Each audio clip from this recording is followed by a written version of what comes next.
ठीक है, I hope आपको स्क्रीन दिखाई दे रही है। ठीक है, तो जैसा कि आज का टॉपिक है, यह है बेटा फुल वेव ब्रिज रेक्टिफायर। हम आज की क्लास में फुल वेव ब्रिज रेक्टिफायर पूर्ण तरंग सेतु दृष्टकारी के बारे में हम यहाँ पर डिस्कस करेंगे। ठीक है, तो चलिए हम इसको आगे देखते हैं।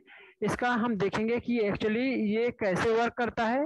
ठीक है, इसका मतलब कि फंक्शन क्या होता है। ठीक है, हम इन सारी चीजों के बारे में यहाँ पर डिस्कस करेंगे। ठीक है, तो जैसे कि आप स्क्रीन पर देख पा रहे हैं, आपको फुल वेव ब्रिज रेक्टिफायर का डायग्राम दिखाया गया है। ठीक है, यहाँ पर एक्चुअली हम ऐसी सप्लाई देते हैं या फिर यहाँ पर एक ट्रांसफार्मर लगा होता है। ठीक है, हम सबसे पहले इसका कंस्ट्रक्शन देखेंगे। तो कंस्ट्रक्शन में आप लिखोगे कि हम एक सिंगल फेज ट्रांसफार्मर का इसमें इस्तेमाल करते हैं। इस ट्रांसफार्मर में दो वाइंडिंग होती है, प्राइमरी वाइंडिंग और एक दूसरी सेकेंडरी वाइंडिंग होती है। प्राइमरी वाइंडिंग में हम क्या करते हैं कि single phase AC supply apply करते हैं, जिससे इसके सेकेंडरी में ईएमएफ इंड्यूस्ड हो जाता है। ठीक है, ट्रांसफार्मर की सेकेंडरी वाइंडिंग में चार डायोड कुछ इस प्रकार से ब्रिज के रूप में कनेक्टेड होते हैं। ठीक है, यहाँ पर देखेंगे तो ये ऊपरी टर्मिनल में यहाँ पर दो डायोड कनेक्टेड हैं। ठीक है, D4 डायोड का कैथोड कनेक्टेड है, जबकि D1 डायोड का एनोड यहाँ पर कनेक्टेड होता है। उसी प्रकार से ट्रांसफार्मर की सेकेंडरी का जो ये सेकेंड टर्मिनल आपका आता है, ये टर्मिनल आपका जो निचला टर्मिनल होता है, इसमें भी दो डायोड कनेक्टेड होते हैं, जिसमें D3 डायोड का आपको डायरेक्ट एनोड कनेक्टेड होता है, जबकि D2 डायोड का डायरेक्टली कैथोड कनेक्टेड होता है। और इस प्रकार से चारों डायोड को एक साथ ब्रिज के फॉर्म में कनेक्ट कर दिया जाता है। और यहाँ पर आप देखोगे तो इन दो टर्मिनल्स के बीच में एक टर्मिनल ये और एक टर्मिनल ये, इनके बीच में एक लोड को कनेक्ट कर देते हैं, जैसे कि आप यहाँ पर देख पा रहे हैं। यहाँ पर आपका रजिस्टिव लोड कनेक्टेड होता है। ठीक है, यहाँ पर मिलने वाला जो आउटपुट होता है ये डीसी होता है, इसलिए हमने यहाँ पर आपको लिख दिया डीसी। ठीक है, अब इसके बाद में हम इसका कंस्ट्रक्शन देखेंगे। ठीक है, इसमें आपको बताना है कि जो फुल वेव ब्रिज रेक्टिफायर होता है या single phase full wave bridge rectifier होता है, इसमें चार डायोड का इस्तेमाल किया जाता है, जो कि यहाँ पर D1, D2, D3 और D4 डायोड कनेक्ट करके बताए गए हैं। ठीक है, इसके बाद में हम देखेंगे इसकी वर्किंग प्रिंसिपल क्या होता है। ठीक है, ये कैसे वर्क करता है हम उसके बारे में यहाँ पर डिस्कस करेंगे। ठीक है, तो एक्चुअली इसकी वर्किंग क्या होती है हम इसके बारे में यहाँ पर डिस्कस करेंगे। तो इसकी जो वर्किंग होती है, जैसे ही हम ट्रांसफार्मर की प्राइमरी में single phase AC supply apply करते हैं, मतलब कि जो हमारा रेक्टिफायर होता है ये एक्चुअली एसी को डीसी में कन्वर्ट करने के लिए इस्तेमाल किया जाता है। जहां पर हमें डीसी की आवश्यकता होती है, लेकिन सभी जगह एसी अवेलेबल होने के कारण हम उस एसी को डीसी में कन्वर्ट करने के लिए हम रेक्टिफायर का इस्तेमाल करके उसको डीसी में कन्वर्ट करते हैं, और फिर उसके बाद में हम उस डीसी का उपयोग करते हैं।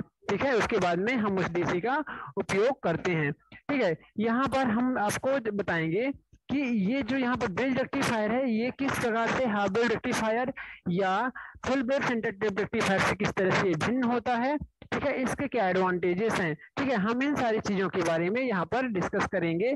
तो देखिए, जैसे ही हम ट्रांसफार्मर की प्राइमरी वाइंडिंग में एसी सप्लाई अप्लाई करते हैं, जिसका हमें दृष्टिकरण करना होता है, मतलब डीसी में कन्वर्ट करना होता है, उस एसी सिग्नल को हम यहाँ ट्रांसफार्मर की प्राइमरी में अप्लाई करते हैं। ठीक है, जिससे इसकी सेकेंडरी में इंड्यूस्ड ईएमएफ जो होता है वो यहाँ पर अप्लाई होता है। इंड्यूस्ड होने वाला ईएमएफ भी ऐसी होगा। ठीक है, तो देखिए जैसे ही हम यहाँ पर अप्लाई करते हैं तो आपको पता है कि जो आपका एसी वेव होती है, एक्चुअली एसी वेव का ऐसा होता है, कुछ इस प्रकार से होता है। एसी वेव जो होता है पॉजिटिव और नेगेटिव। ठीक है, इस तरह से आपका होता है एसी वेव। ठीक है, तो एसी वेव है, यहाँ पर ये जो होता है ये वाला जो आपका वेव होती है, जो ऊपरी वेव पॉजिटिव होती है और जो ये वेव होती है नेगेटिव होती है। तो जैसे ही पॉजिटिव वेव अप्लाई होती है तो पॉजिटिव अप्लाई होने के कारण ये टर्मिनल भी पॉजिटिव हो जाएगा। जब पॉजिटिव वेव आएगी तो ये हमारा जो ये टर्मिनल है ना, ये टर्मिनल ये पॉजिटिव हो जाएगा, और इस टर्मिनल के रेस्पेक्ट में जो आपका ये निचला टर्मिनल है ये क्या होगा, ये आपका नेगेटिव हो जाएगा।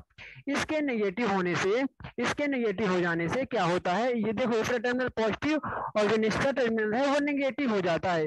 इस कारण से क्या होता है कि आप देखेंगे यहाँ पर ये पॉजिटिव हो जाएगा और ये वाला टर्मिनल आपको नेगेटिव हो जाएगा। ठीक है, ये टर्मिनल क्या होगा बेटा पॉजिटिव, क्योंकि यहाँ पर पॉजिटिव होगा, क्योंकि शुरू में साइन वेव पॉजिटिव यहाँ अप्लाई हुआ था, तो ये पॉजिटिव और ये वाला हो जाएगा नेगेटिव। ऐसा होने से क्या होता है कि ये पॉजिटिव हो गया और ये नेगेटिव हो गया। इस केस में क्या होगा कि आपका पॉजिटिव एनोड के साथ में, D1 डायोड के एनोड के साथ में कनेक्ट हो जाएगा, जबकि D4 के लिए ये पॉजिटिव जो टर्मिनल है ये नेगेटिव मतलब कि कैथोड से कनेक्ट हो जाएगा। तो इस केस में क्या होगा, डायोड की क्या प्रॉपर्टी होती है कि यदि डायोड को फॉरवर्ड बायस में आप कनेक्ट करते हैं तो हमेशा डायोड जो होता है वो क्या करता है, कंडक्ट करता है। और जब रिवर्स बायस में हम इसको कनेक्ट करेंगे तो ये क्या करता है, ये एक रिवर्स बायस में कनेक्ट करने पे ये रिवर्स कंडीशन में चला जाता है और कंडक्ट नहीं करता है, एक इंसुलेटर की तरह काम करता है, वहां से करंट फ्लो नहीं होने देता है। ठीक है, वहां से करंट फ्लो नहीं होने देता है। ठीक है, इतनी क्लियर है। इसके बाद में देखो, अब यहाँ पर हमने इसको क्या किया है, देखो इसको हमने पॉजिटिव से, एनोड को पॉजिटिव से और कैथोड को देखो यहाँ से जाके नेगेटिव से कनेक्टेड, ये नेगेटिव है ना, तो ये नेगेटिव यहाँ से देखो यहाँ से ये कनेक्टेड है, तो ये पॉजिटिव और ये नेगेटिव, तो ये फॉरवर्ड बायस में है। इट मीन्स जो आपका कौन सा डायोड, D1 डायोड है, ये फॉरवर्ड बायस में आ जाएगा, और जो आपका D4 डायोड है ये रिवर्स बायस में आ जाएगा। लेकिन इस प्रकार के रेक्टिफायर में दो डायोड एक साथ कंडक्ट करते हैं, मतलब दो डायोड एक साथ फंक्शन में आते हैं, और इसी प्रकार से पॉजिटिव में दो डायोड और नेगेटिव में दो डायोड फंक्शन में वर्क करते हैं। तो देखेंगे ये कंडक्ट नहीं करेगा, ठीक है, जबकि ये यहाँ पर कंडक्ट करेगा। इसके बाद में हम देखेंगे कि इसके साथ में और क्या कंडक्ट करेगा। तो देखो अब ये तो कंडक्ट कर रहा है, लेकिन इसके साथ एक डायोड और काम करेगा, वो देखते हैं। देखो यहाँ नेगेटिव है, यहाँ पर नेगेटिव टर्मिनल है, तो जब एनोड नेगेटिव से आप जोड़ दोगे, देखो ये इसका एनोड है, ये इसका एनोड है, तो एनोड को नेगेटिव से जोड़ोगे तो ये क्या हो जाएगा, ये जो होगा ये रिवर्स बायस में आ जाएगा, तो ये एक तरह से ये वर्क नहीं करेगा। यहाँ पर देखोगे आप तो ये डायोड जो है, यहाँ पर आप देखोगे ये डायोड, तो ये डायोड नेगेटिव से जुड़ेगा, तो ये नेगेटिव, और यहाँ से ऑलरेडी इधर से पॉजिटिव से जुड़ा हुआ है, यहाँ से पॉजिटिव से, यहाँ से देखोगे बेटा ये पॉजिटिव से यहाँ से जुड़ा हुआ है, तो ये फॉरवर्ड में आ जाएगा।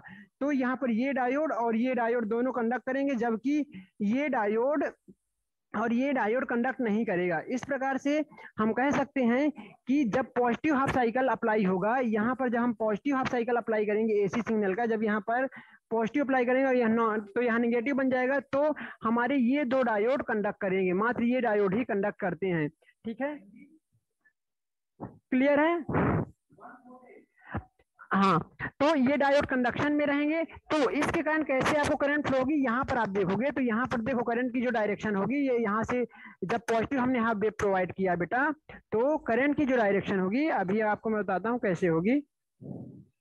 इसकी जो डायरेक्शन होगी एक्चुअली कुछ इस प्रकार से होगी, यहाँ से आपका करंट फ्लो होगा, ठीक है, यहाँ से इस डायरेक्शन में आपका करंट फ्लो होगा,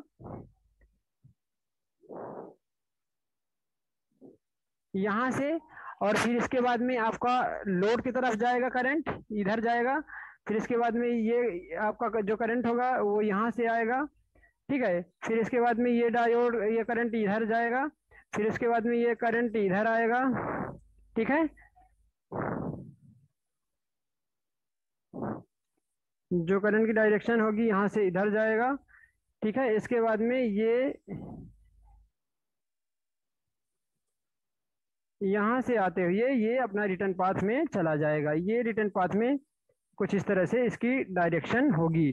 जहां जहां रेड कलर आपको दिखाया गया है वहीं पर आप ध्यान देंगे, ठीक है, तो ये इस तरह से करंट मूव करेगा, इस तरह से आपका जो करंट होगा वो मूव करेगा। ठीक है, अब मैं आपको डायरेक्शन इसमें बना देता हूं, इसमें करंट की डायरेक्शन कुछ इस प्रकार से हो जाएगी,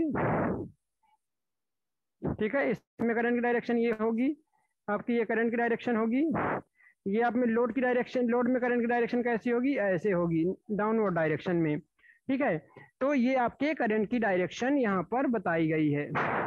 ठीक है, जब कब ये कब की डायरेक्शन है, जब आपका डायोड, दो डायोड ये वर्क कर रहा है, आपका डायोड कौन सा वर्क कर रहा है बेटा, जब आपका D1 और D2 डायोड फंक्शन में आते हैं, मतलब कि वर्क करते हैं। ठीक है, तो यहाँ पर आपको ये डायोड और ये डायोड फंक्शन में आएंगे, ठीक है,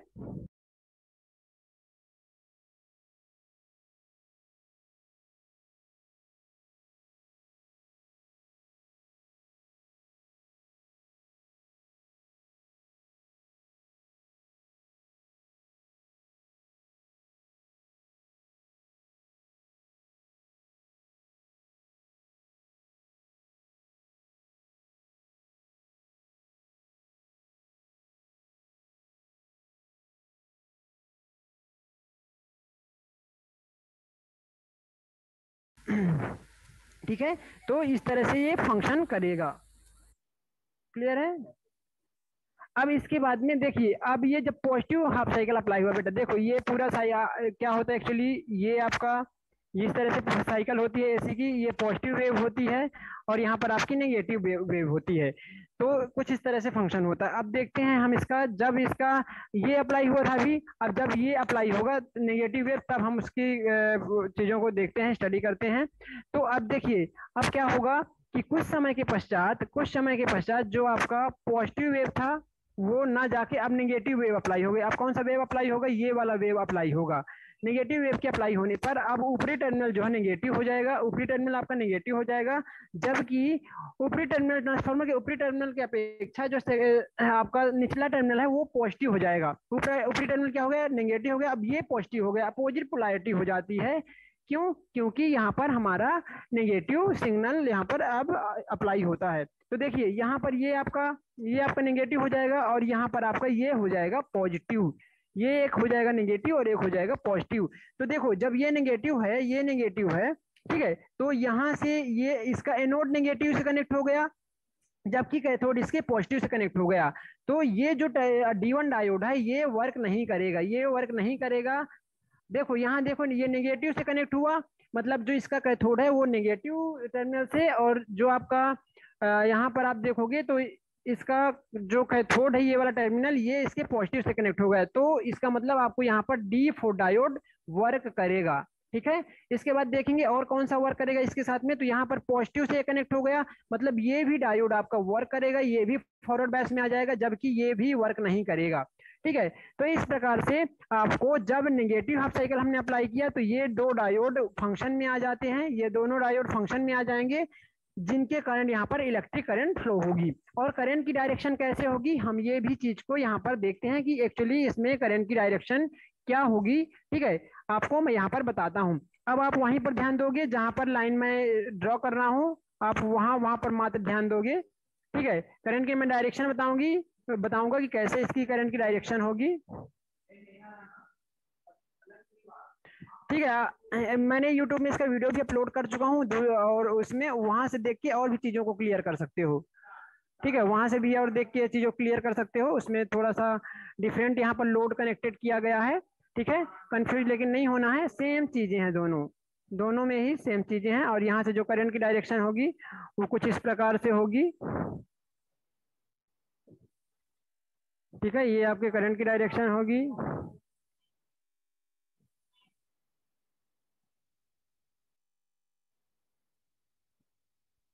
ठीक है, तो अब देखिए इसमें मैं करंट की डायरेक्शन बना देता हूं बेटा। अब इसमें करंट की डायरेक्शन कैसी होगी, यहाँ पर एक्चुअली क्या है, यहाँ पर आपका पॉजिटिव है, यहाँ पर आपका पॉजिटिव है, और यहाँ पर आपका नेगेटिव कनेक्टेड है। इस कारण हमेशा पॉजिटिव से नेगेटिव की ओर जाती है करंट। तो देखो यहाँ से इस डायरेक्शन में करंट फ्लो होगी। देखिए डायरेक्शन, आप देखिए डायरेक्शन, इसकी करंट की डायरेक्शन ऐसी होगी। इसमें करंट की डायरेक्शन डाउनवर्ड होगी, जबकि वहां पर भी डाउनवर्ड थी, यहाँ पर भी डाउनवर्ड होगी। लोड में करंट की डायरेक्शन चेंज नहीं होती है, लोड में करंट की डायरेक्शन सेम होती है। लोड के लिए करंट की डायरेक्शन दोनों ही में सेम होगी। तो ये आपके जब दो डायोड, कौन कौन से आपके डायोड, जब आपका फंक्शन कौन सा कर रहा था, D4 डायोड फंक्शन में था और D3 डायोड फंक्शन में था, तो उस केस में आपको क्या हो रहा था, यहाँ से करंट की डायरेक्शन कुछ इस प्रकार से थी। मतलब कि जब हम नेगेटिव साइन भी अप्लाई किया तो भी हमारा यहाँ पर डायोड कंडक्ट कर रहे हैं, और आउटपुट में हमको यहाँ पर आउटपुट प्रदान करते हैं, यहाँ पर हमको आउटपुट प्रदान करते हैं। ठीक है, देखोगे यहाँ पर दोनों के लिए डायरेक्शन सेम होती है। इसका तात्पर्य ये होता है कि यहाँ पर जो आपका आउटपुट मिलेगा, जो आउटपुट मिलेगा ये एक ही डायरेक्शन में, मतलब ऊपर साइड ही पूरा आउटपुट मिलेगा, पूरा ऊपर साइड ही आपको आउटपुट मिलेगा। ठीक है, तो यहाँ पर जो आउटपुट मिलेगा कुछ इस प्रकार से आपको मिलेगा। ठीक है, इसका एक्चुअली जो अगर हम इनपुट देखें, इसका इनपुट क्या था, तो इसका कुछ इनपुट इस तरह से था, इसका इनपुट इस तरह से था। ठीक है, ये इनपुट वेव है, और जो नीचे वाली आपकी वेव है ये आपकी आउटपुट वेव है। तो जब पॉजिटिव आपने अप्लाई किया पॉजिटिव, तो यहाँ पर ये मिला। जब आपने नेगेटिव अप्लाई किया तो आपको ये आउटपुट मिला, फिर पॉजिटिव में आपको ये मिला, फिर नेगेटिव में आपको ये मिला। इस तरह से आपको यहाँ पर कंटिन्यूअस आउटपुट मिलता जाता है। अब यहाँ पर देखो, जब पॉजिटिव था तो पॉजिटिव में दो डायोड काम कर रहे थे, पॉजिटिव के लिए D1 और D2 कर रहे थे। तो यहाँ पर जो आउटपुट मिलेगा, ये जो आउटपुट होगा बेटा, यहाँ पर ये वाला जो आउटपुट है ये किसके कारण होगा, D1 डायोड और D2 डायोड दोनों के कारण यहाँ पर आउटपुट मिलेगा। इसके बाद नेगेटिव में जो आउटपुट यहाँ पर मिलेगा आपको, ये किसके कारण मिलेगा, यहाँ पर आपको D3 और D4 के कारण मिलेगा। D3 और D4 के कारण आपको यहाँ पर आउटपुट मिलेगा। ठीक है, तो इस प्रकार से इसका फंक्शन होता है। लेकिन दोनों ही चाहे नेगेटिव वेव प्रदान की जाए चाहे पॉजिटिव वेव प्रदान की जाए, मतलब जब सिग्नल का पॉजिटिव वेव अप्लाई होता है फिर सिग्नल का नेगेटिव अप्लाई होता है, मतलब तो इसमें दोनों ही कंडीशन में यहाँ पर हमको सेम ही डीसी मिलने वाला है, एक ही डायरेक्शन में डीसी मिलने वाला है। ठीक है, ये कैसे पता चलता है, क्योंकि दोनों ही केस में लोड में से फ्लो होने वाला जो क्या है करंट है उसकी डायरेक्शन सेम होती है। ठीक है, तो कुछ इस प्रकार से आपका ये फंक्शन था। ठीक है, एक बार कहें तो मैं एक बार और भी इसको बता देता हूं कि किस प्रकार से इसका एक्चुअली फंक्शन होता है। इसमें आप बोलेंगे कि जब एसी सिग्नल का पॉजिटिव हाफ साइकिल अप्लाई करते हैं तो उस केस में D1 और D2 डायोड जो होते हैं, उस केस में D1 और D2 जो डायोड होते हैं वो फॉरवर्ड बायस में होते हैं, जबकि बनते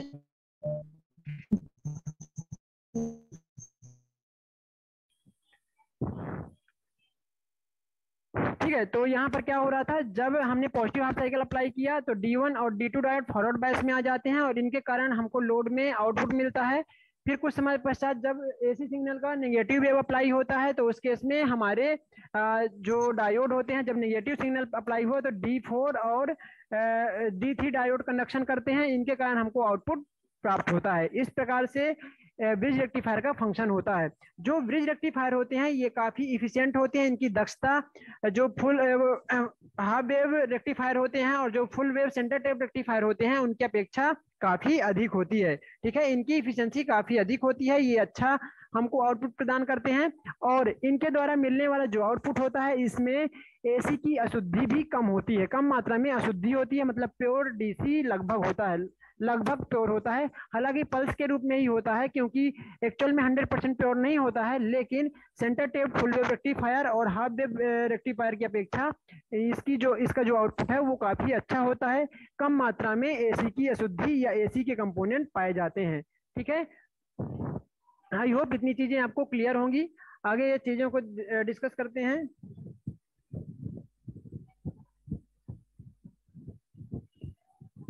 इसके बाद में इसका आपको क्या बताया गया है, आपका यहाँ पर जो डायग्राम में दिखाया गया है ये वेव फॉर्म है। ठीक है, अब ये कैसा वेव फॉर्म है, यहाँ पर आपको जो ये है ये इनपुट वेव फॉर्म है और ये आउटपुट वेव फॉर्म है। आपको यहाँ पर 3 वेव फॉर्म दिखाए गए हैं।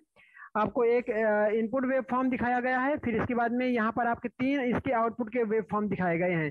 देखो, जब हमारा ये पॉजिटिव वेव होता है, जब पॉजिटिव वेव अप्लाई किए तो हमको ये आउटपुट मिलता है।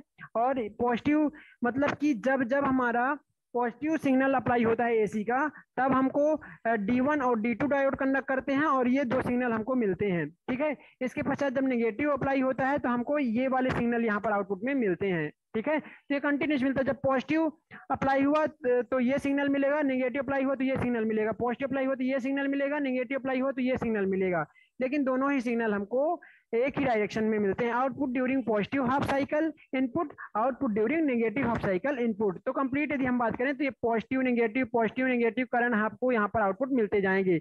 यहाँ पर जो ये वाला जो आउटपुट मिलेगा ये D1 डायोड के कारण मिलेगा, ये D1 और D2 डायोड कारण मिलेगा, और जो आपका नेगेटिव हाफ साइकिल का जो आउटपुट मिलेगा ये D3 और D4 के कारण यहाँ पर आपको आउटपुट मिलेगा। ठीक है, इसी प्रकार से यहाँ पर ये D1 के कारण जितने भी पॉजिटिव हाफ साइकिल कारण मिलेगा वो D1 और D2 के कारण आउटपुट मिलेगा। ठीक है, ये D1 और D2 कारण मिलेगा। ठीक है, और जितने भी आपके नेगेटिव हाफ साइकिल कारण जो आउटपुट मिलेगा वो मिलेगा D3 और D4 के कारण, D3 और D4। ठीक है, तो इस तरह से इसका पूरा वर्किंग प्रिंसिपल होता है, इस प्रकार से इसका वर्किंग प्रिंसिपल होता है। ठीक है, ये हमने इनपुट प्रदान किया, हमको यहाँ पर आउटपुट वेव फॉर्म मिल जाते हैं। ठीक है। इस तरह से जब एग्जाम में आता है तो आपको सर्किट डायग्राम बनाना होता है, जैसे कि हमने प्रीवियस स्लाइड में देखा था, और उसके बाद में ये वेव फॉर्म बनाना होता है। ये एक्चुअली वेव फॉर्म है, यहाँ पर हेडिंग में लिखोगे वेव फॉर्म।